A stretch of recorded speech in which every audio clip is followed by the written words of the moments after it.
Ito yung challenge ng isang farmer. Kasi kahit umuulan at yung halaman ay kailangan ng putihin, no choice. Kasi kung hindi puputihin, gugulang siya ng gugulang, hindi mapapakinabangan. So ang aking asawa ay hindi na nakakapag-sort. So habang nagtitinda po kami, saka po kami magsusort kasi tinanghali po siya galing ospital.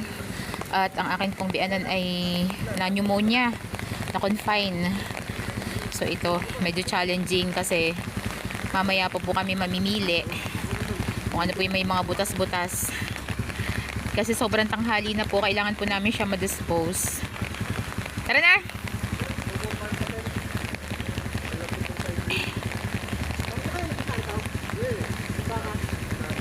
Nasaan na yung ano niyan, yung pang-ibabaw? Ayan. Yung tornilyo.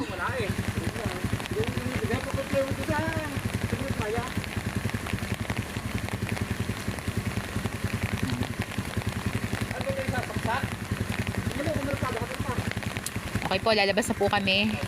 Medyo challenging din po lumabas sa farm kasi baka kami mabahura.